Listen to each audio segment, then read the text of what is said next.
De ce côté ici, on a toujours des situations où on nous dit est situé au, alors que juste à côté, ce sont des points dans lesquels on parlera est dans le rapport. Vous comprendrez que c'est des équivalences qu'on va faire. Donc, en faisant des équivalences, à l'occasion, le support visuel ici pourrait être utile. Et c'est ce que je vais vous inviter à faire lorsque vous n'êtes pas sûr de votre coût.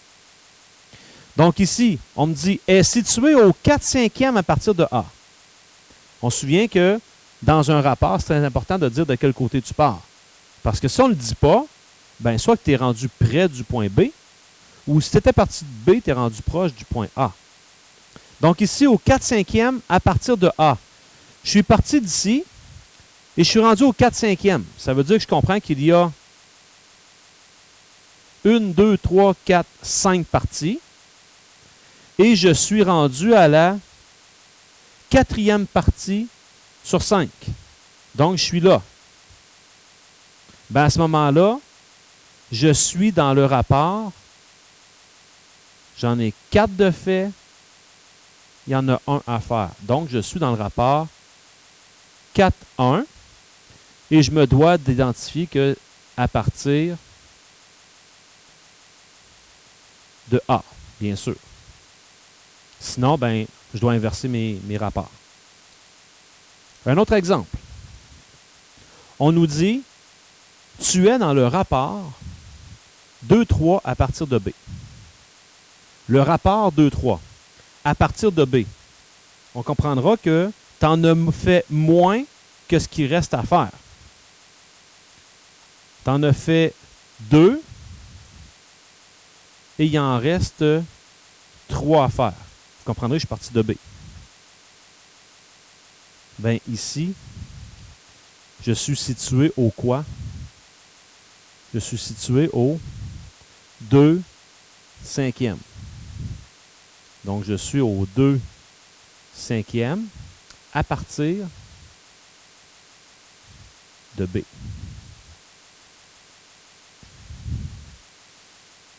On poursuit. Toujours dans le rapport. Dans le rapport 5-2 à partir de A. Idéalement, là, il faudrait en venir à être capable de le faire sans avoir à recourir à un support visuel. S'il y en a qui le voient bien, rapport 5-2 à partir de A, il faudrait en mesure de voir que ça, je suis au 5/7e à partir de A. Et pour bien vous le faire voir, dans le rapport 5-2, à partir de A, ça veut dire que tu en as fait 5. Tu en restes 2 à faire. Donc, tu es sur un total de 7 et tu es rendu au 5/7e. Être situé au 3/6e. Au 3/6e. On pourrait voir que le 3/6e, c'est une fraction équivalente à 3/6e, c'est une demi. Une demi, là, c'est la même affaire. Une demi. 1, 2. Je suis là. OK? Je suis où? C'est le point milieu, ça. Je suis au milieu. Bon, ben, je suis dans quel rapport dans ce temps-là? Ben, je suis dans le rapport 1, 1. Je suis en plein milieu. 1, 1 à partir de B. Je vais dire à partir de B ici, malgré qu'en plein milieu, ça n'a pas vraiment d'importance de quel côté on part. Et le dernier, oui, Andrés, c'est correct aussi. C'est très correct d'avoir écrit le rapport 3, 3. C'est en lien avec 3, 6. Oui? Prenez-vous fort? Oui? Correct. On poursuit. On a uniquement le support visuel ici. Imaginons qu'on part du point A. Je vais demander à Louis-Guy. Louis-Guy, si je pars du point A, qu'on dit qu'il y a 5 parties, 3 parties, tu peux-tu me dire, tu es situé au quoi par rapport à A?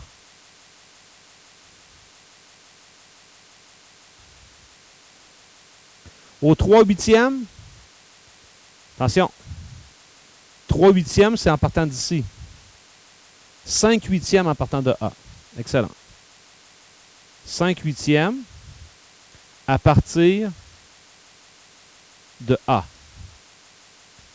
Et Mélanie, tu serais dans quel rapport? Voilà. On peut l'écrire comme ça, 5,2.3. À partir, attention, à partir de A. Regarde ici. Tu as fait 5 parties. Il en reste 3 à faire. À partir de A. 5, 3. OK. Vuc?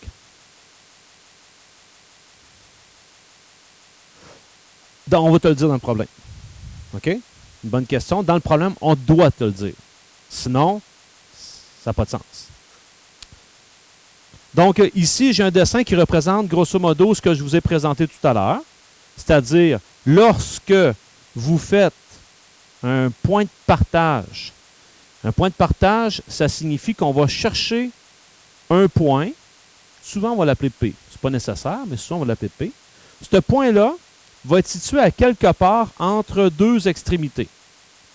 Dans ce cas ici, j'ai mon extrémité du départ, c'est pour ça qu'on l'appelle x1, y1, et j'ai mon arrivée x2, y2. À chaque fois, on va vous préciser quel est le rapport. Le A et le B, c'est tout le temps la même chose. C'est qu'est-ce que tu as de fait, qu'est-ce qui reste à faire. OK? Ça, c'est mon A et mon B. Ça signifie que si je vous demandais tout ça, ça représente quoi? Servez-vous de ce que j'ai ici. J'ai la partie A qui est là, la partie B qui est là.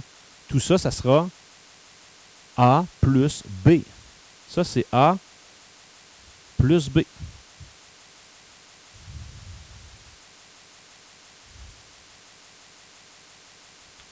Bon, et on va aller voir de quelle manière qu'on va faire nos calculs.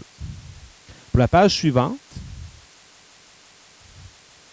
ceux qui s'intéressent, vous viendrez me voir. Ici, j'avais, lorsque j'ai fait les notes de cours, l'intention de voir avec vous d'où vient la formule, pareil comme on l'a fait pour la distance. OK? Question d'économie de temps, je vais aller directement à la formule parce que dans le fond, l'essentiel du cours ici, c'est de connaître la formule et de l'appliquer. Mais s'il y a des personnes curieuses qui me diraient « J'aimerais ça vraiment savoir ça vient de où », je pourrais vous le montrer. Donc, c'est sûr que je dois vous donner deux formules. Parce que je vous ai parlé tout à l'heure qu'il y a la possibilité dans un rapport et juste de l'autre côté, il y a l'autre possibilité qui est située au. OK? Deux situations différentes. Bon, bien, si je commence avec celle-ci, dans le rapport, alors, le point qu'on va chercher, imaginons P, on dira que P de X, Y, donc je cherche un couple pour mon point de partage. La formule, c'est la suivante. A fois X2 plus B fois X1 sur A plus B. Ça, c'est pour la valeur de X. C'est le calcul qu'on doit faire. Et pour trouver la valeur d'Y, on fait AY2 plus BY1 sur A plus B. On verra à l'aide d'exemple tout à l'heure comment on effectue le calcul. Je vous ai dit en début de chapitre, c'est un chapitre qu'il y a des formules. Il faut être capable de bien les appliquer. On verra tout à l'heure. Ça ici, c'est lorsque je suis dans le rapport. Ça veut dire que on va donner un rapport comme ça, AB. L'autre situation est située à la fraction. Tu n'avais pas terminé? Je vais le laisser parce que c'est bien important que vous ne fassiez pas d'erreur. J'ai vu des élèves, là, ils sont arrivés à un examen, leur réponse n'était jamais bonne. Et j'ai été voir sur leur feuille ce que j'ai fait juste tout à l'heure avec vous. Ici, ça prend tout son sens. Parce que rappelez-vous que j'ai dit que pour trouver le point P, lorsque j'ai une fraction, on s'est rendu compte que je pourrais partir de mon point de départ ici, et pour mes x, j'additionne quoi? J'additionnais les 3/4 de cette longueur-là, puis je montais à partir de lui, à partir de 5, j'ajoute les 3/4 de celle-là. Regardez la formule. La formule dit, tu pars de ton point de départ, tu ajoutes la fraction de cette fameuse longueur-là. La longueur, c'était x2 moins x1. Donc, x2 moins x1. Et on fait de même pour les y. Tu pars de ton y1, tu lui additionnes la fraction qui correspond à la hauteur des y, c'est-à-dire y2 moins y1. Et encore une fois, pour Camille et pour les autres, ça ici, ça correspond à mon x, ça correspond à mon y. C'est pour ça que j'ai une virgule entre les deux. Donc, ce qu'on va faire un exemple pour être sûr de voir qu'on comprend bien l'application. Et l'exemple, je vais le faire avec les deux situations. Regardez bien. On nous dit, détermine les coordonnées du point P situé au 3/5. Alors, ça dans le problème, on va toujours vous le préciser, à savoir, c'est-tu dans un rapport ou situé au? Ici, je suis à situé au. Du segment UV d'extrémité U, c'est ça, V, c'est ça. Et pour répondre à ta question, Vuc, tout à l'heure, qui était très pertinente, à partir de U. Il faut qu'on nous le dise. Donc, tout de suite, si c'est à partir de U, je déduis que mon point de départ, x1, y1, c'est U. x2, y2, ça sera V. On va le faire de deux manières. On va le faire de la méthode 1. La méthode 1, on va le faire avec est situé au. Alors que la méthode 2, dans le rapport.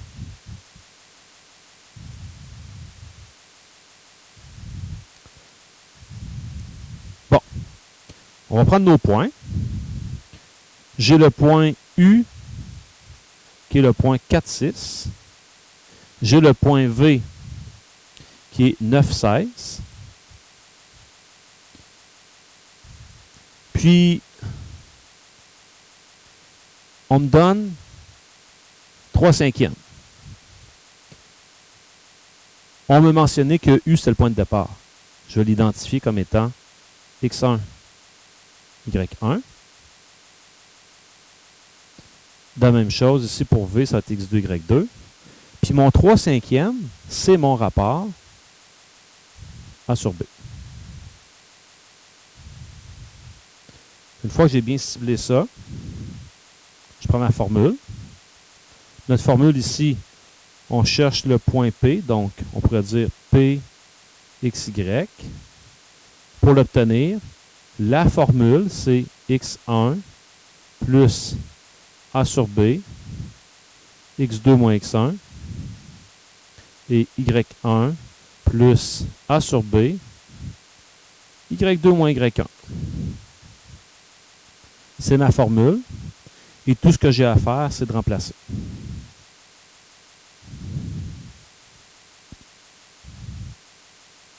Qu'est-ce qu'on obtient? x1. Donc là, quand je vous disais que ce n'est pas sorcier, là, faites des transferts. Donc, ça fait 4 plus 3/5, 9 moins 4. Et mon y1, c'est 6 plus 3/5, 16 moins 6. Vous prenez votre calculatrice et vous calculez ça. Priorité des opérations. Ne vous trompez pas. Hein? Je dois faire ma parenthèse. je la multiplie, puis après ça, j'additionnerai 4. Puis ceux qui sont très bons en calcul mental, ça se fait bien aussi. 9 moins 4, ça fait 5. 5 fois 3 cinquièmes, ça fait 15 cinquièmes qui donne 3. Plus 4, ça fait 7. Et ici, 16 moins 6, ça fait 10. 10 fois 3 cinquièmes, ça fait 30 cinquièmes qui fait 6. Plus 6, ça fait 12. Ça signifie quoi, ça, 7, 12? 7, 12, ça veut dire que c'est un point.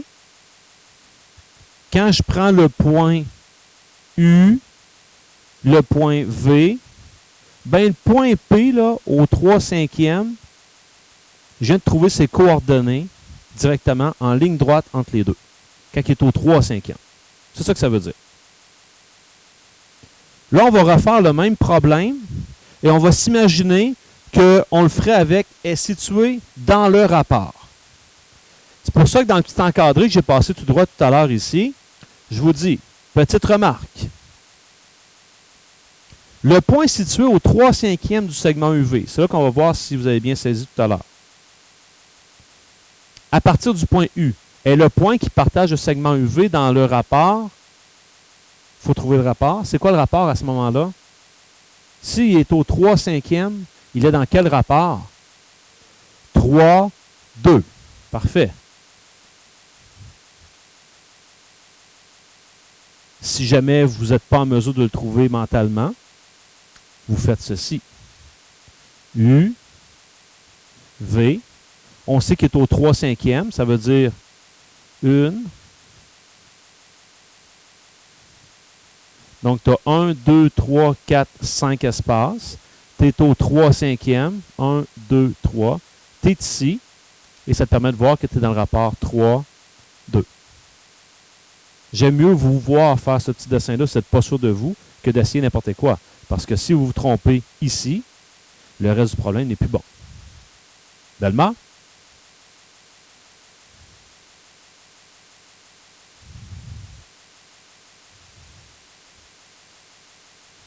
Tu le fais comme tu veux. L'important, c'est que tu te comprennes. Chacun son truc. Tu le fais comme tu veux, mais arrive avec les bons résultats. OK? Camille? Bien sûr, bien sûr. Donc, si je refais ça avec dans le rapport. Alors, j'ai encore le point U, qui est 4, 6. On a le point V, qui est 9, 16. On vient de déduire que là, maintenant, c'est notre rapport, c'est le rapport 3, 2. Quelles sont ces informations-là? Ben, j'ai encore mon point de départ, point d'arrivée, et ça, c'est mon fameux rapport AB. Si vous avez un calcul comme ça à faire, vous prenez tout ça et vous remplacez ça dans P, X, Y. Vous énoncez votre formule. Quand je vous dis que ça la prend sur votre feuille de mémoire, ben, avec le temps, peut-être que vous allez en avoir de moins en moins de besoin. Au début, il s'agit de la recopier. Donc, AX2 plus BX1 sur A plus B. AY2 plus BY1 sur A plus B. Tout ce qu'on a à faire, c'est de remplacer. A, dans ce cas ici, vaut 3, fois X2, qui est 9, plus B, qui est 2, fois X1, qui est 4, sur 3 plus 2. Je fais la même chose pour Y. 3 fois 16, plus 2 fois 6, sur 3 plus 2. Égal. Je peux prendre ma calculatrice. Si vous prenez votre calculatrice, faites bien attention. Quand vous calculez votre numérateur, faites bel et bien égal avant de faire votre divisé. Parce que si vous faites ça plus ça divisé, il va diviser juste la dernière partie. Je vois souvent cette erreur-là aussi. Okay, logiquement, là, je fais égal pour mon numérateur. Sinon, vous pouvez le faire mentalement. 3 fois 9, 27. 2 fois 4, 8. 8 plus 27. 35. Donc, 35 sur 5. 4 fois 16, 48, 3 fois 16, 48. 2 fois 6, 12. Plus 48, ça fait 60 sur 5. Et là, vous regardez si ça se simplifie, ces choses-là. 35 sur 5 nous donne 7. 60 sur 5, ça donne 12. Qui était la même réponse que dans l'autre situation. Qu'est-ce que ça veut dire? Ça veut dire que vous avez le choix. Vous prendrez celle avec laquelle vous serez le plus à l'aise. Donnez-vous le temps, vous allez en faire quelques-uns. Au début, je vous dirais que si on vous dit que vous êtes dans le rapport, faites cette formule-là. Si on vous dit tu es situé au, fais l'autre. Puis avec l'utilisation, puis avec le temps, vous allez voir lequel que vous préférez. Puis après ça, ça sera à vous de faire le transfert. Si moi, en tant que personne, j'aime mieux est situé au, bien, si on me donne le rapport, je le transforme en est situé au, puis j'utilise la formule. Un autre exemple. On dit calcule les coordonnées du point P qui partage le segment CD en deux segments dans le rapport 5,5. Ça veut dire qu'ici, c'est la même chose que 2,5, parce qu'on me dit dans le rapport, en partant de C. Donc, si c'est en partant de C, ça c'est X1, Y1, ça c'est X2, Y2. Donc, je cherche le point P. Je peux écrire ça comme ça. C'est direct.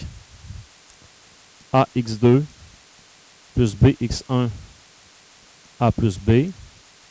AY2 BY1 A plus B.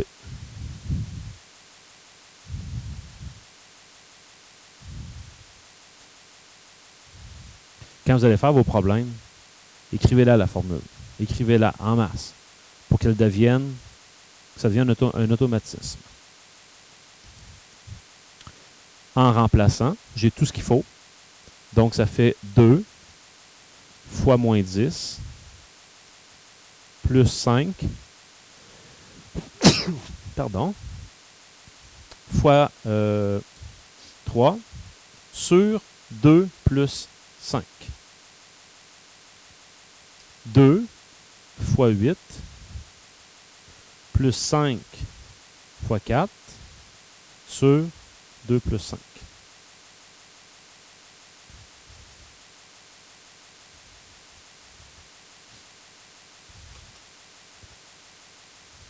Calcul mental. 2 fois moins 10, moins 20. 5 fois 3, 15. Donc, moins 5 sur 7. 2 fois 8, 16. 5 fois 4, 20. 16 plus 20, 36. Sur 7. Ici, malheureusement, ça ne simplifie pas plus que ça. Donc, je vais le garder de cette forme-là. Encore une fois, il faut comprendre c'est quoi ça. Ça, là, ce sont les coordonnées. Lorsque je pars de C, que je m'en vais vers D en ligne droite, et que je suis rendu dans le rapport 2, il m'en reste 5 à faire. Ou si on veut, je suis au 2 septième. C'est ça que ça veut dire. Andrés?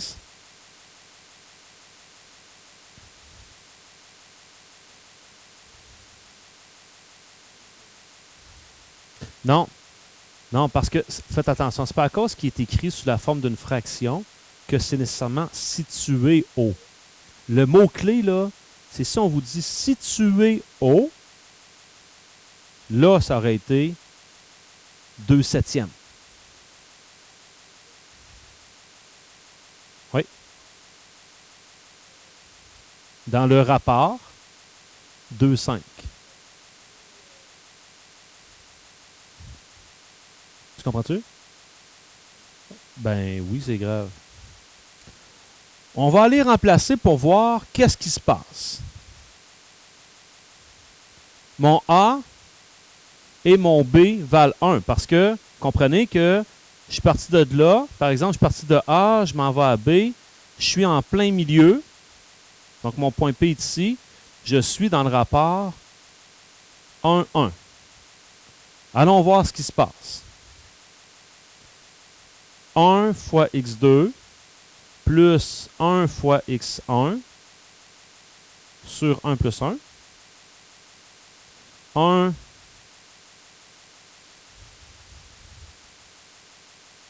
1 fois y2 plus 1 fois y1 sur 1 plus 1. Bon, il y a beaucoup de 1. On va regarder si je peux simplifier des choses.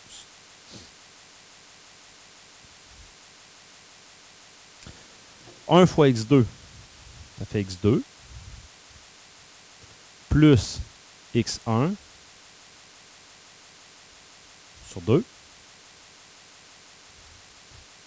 et y2 plus y1 sur 2. Donc, Samuel?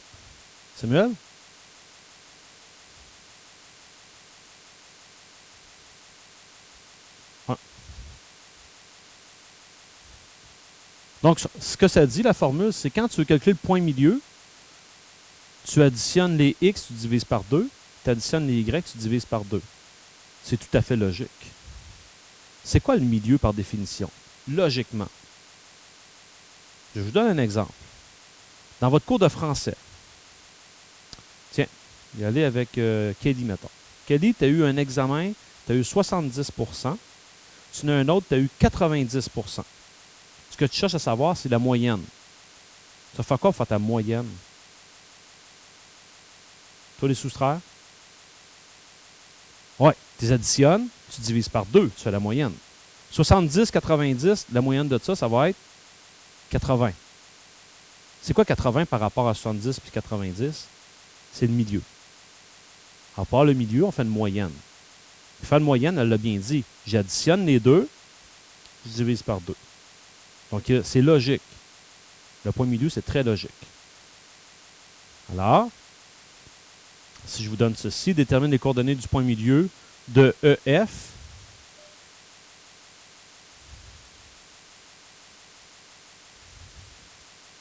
Ben, je vais nommer mes couples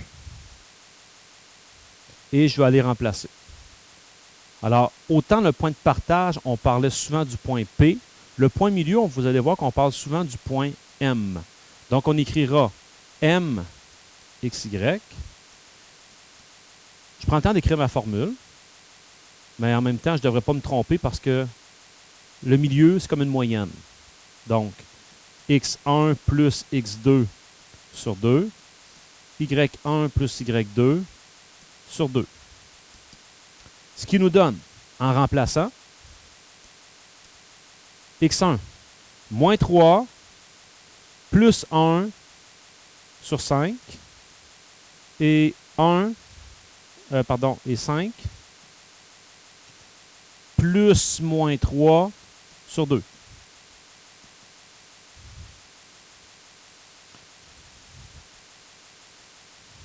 Puis, en passant, c'est pas sur 5, c'est sur 2 ici, là.